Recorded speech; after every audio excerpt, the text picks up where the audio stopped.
What's good, y'all? Welcome back to the channel. And as you can see, I don't have the usual Fort Myers setup. I'm back in Fort Lauderdale, my childhood home, because I may be going to the Florida Panthers championship parade on Sunday, but we'll see.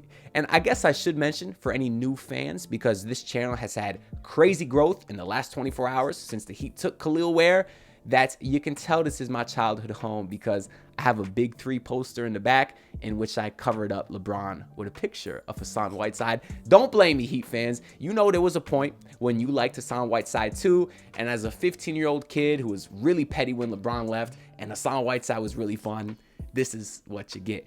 But anyways, I'm sitting here just maybe 10-15 minutes after the Miami Heat officially selected Pelle Ware in the second round of the NBA draft. I guess I don't know how to pronounce his name exactly because ESPN barely mentioned it.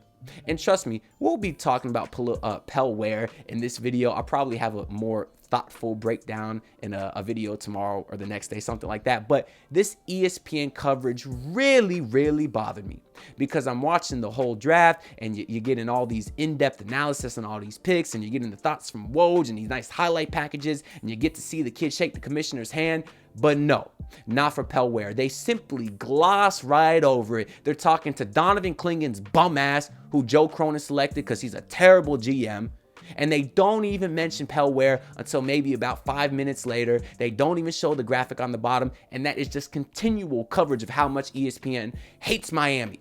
And it's really annoying because 1,000 times today, they talking about Bronny James. Who the hell cares? And that's a whole other discussion, by the way, because now Rich Paul telling teams don't draft Bronny. Man, no one wanted Bronny James anyways.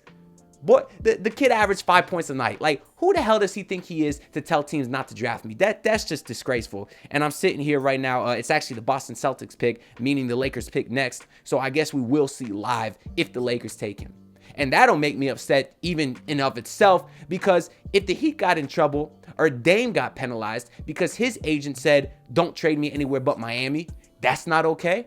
But Rich Paul can say, oh, don't draft Bronny. Yeah, okay. This is real hypocritical. And between that and ESPN's coverage and the way the league treats the Miami Heat, it's just unfair and it's a ridiculous bias and it's annoying. So, on top of that, you got Stephen A. Smith, who's an idiot, sitting on the panel talking about these prospects like he knows anything. It's hard to even hear a word because he's too busy slob-knobbing the Knicks the whole time. Just awful coverage from the entire draft by ESPN, and really just all coverage in general. But I think most people seem to agree with that because their coverage is terrible, and that's less of a debate and more of a fact at this point. But anyways, I guess the Heat technically didn't take Pelle Larsson. They took Nikola Jurisic, who, if y'all been watching the channel about a month ago, was actually one of my 3 favorite picks for the Miami Heat to target. So believe you me, I was thrilled when I heard Mark Tatum come up to the podium and say, Nikola Jurisic. Now, I will say I wasn't a huge Jurisic fan. To be honest, I saw a couple highlights and I knew he was Serbian and named Nikola, not Jovic, named Nikola. And in experience, you can't go wrong taking a Serbian named Nikola. So those are kind of the reasons that I liked him. So I wasn't too heartbroken when I found out that they traded him. Unlike, in, 2019, when I thought the Heat took Bol and I was thrilled. Just to find out a few minutes later that they traded him for KZ Okpala. And obviously we all know how that worked out. But I do like Nikola Jurisic. But I equally like Pelle Larsson, a guy that I actually was also familiar with because I did see a few mocks have him coming to the Heat for quite a while now. I forget which one. It might have been a CBS Sports mock. And the main reason that I've seen different projections of him coming to the Heat is because he is a ready-to-play now guy. Now, I guess I should mention the Heat traded down a spot to get him, and I was hoping that the Heat finally recouped some sort of assets because they've been losing second-round picks left and right. They traded 3 second-round picks for KZ. They traded a second-round pick with Dwayne Dedmon to offload that contract. They have no picks. So I was really hoping that they could get some more assets, but no, they traded down a spot to get cash. I know there will be a lot of jokes about Mickey Arison being a cheap SOB, but I'm not gonna make those jokes because I don't know the behind the scenes of it all. And regardless, the Heat still did get a player that I really like. And like I said, he's ready to play now. 23 years old, 6'5" with a 7'5" wingspan. Imagine. He's 6'5" with a 6'7.5" wingspan, and he weighs in at 212 pounds. And these are his official combine measurements. So it's not like all these other guys that when they're in college, they add 3 or 4 inches to their height. No, his official measurements. I do think that's pretty great size for a guard. We know Tyler Hero is also 6'5", which we like. But one of his biggest downsides going into his draft was the negative wingspan. I think Tyler Hero only has a 6'3" wingspan. So when you're looking at Pelle Larsson, he has almost a 5-inch difference on the wingspan. Save your pause comments for yourself, man. Can we be mature here? Nah, I'm kidding. I was so close to talking about who's got more inches on the other guy. Anyways, let's get into some of Pelle's stats from his 4 years in college. Spent 1 year at Utah. And then his final 3 were at Arizona. And in his senior season, played 36 games, 30 minutes a night, and got you 13 points a game, almost 4 assists, 4 rebounds, shot 52% from the field, which you love to see. And then his 3-point percentage was at 43%, which I love as well. Now, because who was texting me? Did the Heat get Donovan Mitchell? No, they didn't. You know how many times I forget to silence my phone during the video? And I kind of do it on purpose now. Because one of these days, we're going to get some breaking news during the video as the Boston Celtics pick is in. So one more pick, and then I could get really mad if the Lakers took Bronny James, because there better be some sort of fine for tampering or something, right? I don't know. It's not a good look for the league. But anyways, because of Pelle Larsson's high 3-point percentage, I've seen a lot of people comparing him to Duncan Robinson and think that this means Duncan is gone. I don't exactly think so, just because if you look at Pelle Larsson's attempts, it was only 3 a game. So it's not a huge sample size. It's not a Duncan Robinson-esque sample size, especially when you consider he's taking almost 9 shots a game.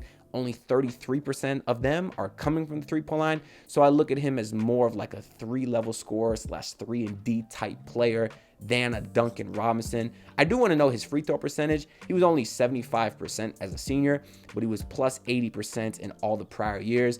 And I saw that he was actually like top 5 all time in free throw percentage for Arizona. So that's something that I like to see, because I hate guys that get to the line and can't knock it down.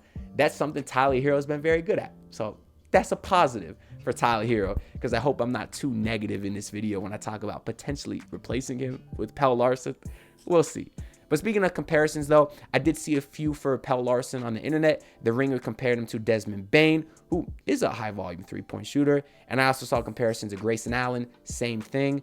If Pelle Larsson is those guys, if he does have that kind of shooting capability, then I would absolutely love it, because that would be a phenomenal player on this Heat team, and it would make guys like Duncan Robinson and Tyler Hero expendable, which is where a lot of your big money is tied into, leaving you some salary cap space for other moves or to send out in trades, something like that.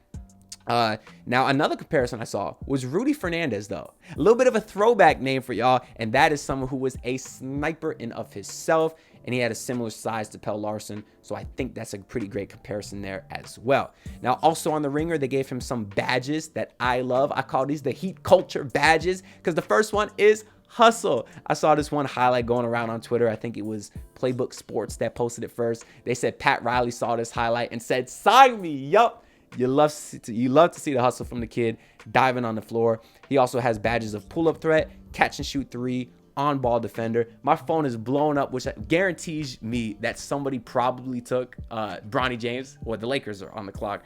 But I don't like no spoilers, and I watch on DirecTV, so I'm behind. That's why I got to silence my phone. Stop texting me, guys. You know I'm recording a video. Anyways, Pelle Larsson also has pull-up threat, so he's a guy that obviously is dangerous in other ways than the catch and shoot. We'll kind of get into that, but he does have a catch and shoot badge as well, and also on-ball defense. So when you're talking about a guy that could shoot and play defense, I think that is the exact type of player that the Miami Heat could use right now. As the Lakers pick is in, and we'll turn it up when I see Tatum going to the podium. But for all I know, because of how much ESPN rides Bronny James, they're probably going to put a whole bunch of confetti on screen and do a whole party with a bunch of flashing lights and all this stuff. Meanwhile, they can't even mention Pelle Larsson's name on air for more than 2 seconds. That's ridiculous.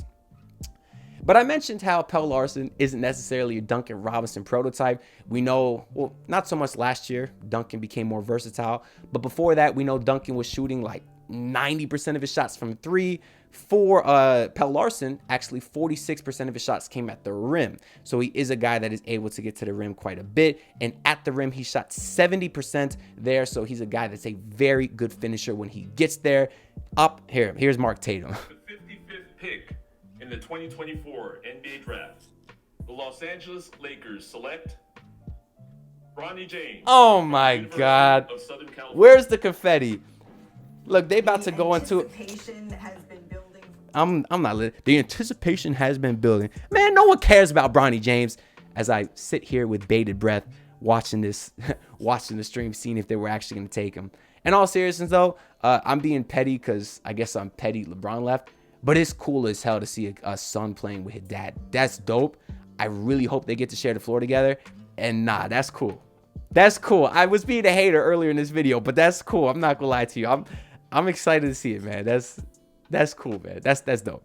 Anyways, enough about Bronny. Back to Pelle Larsson.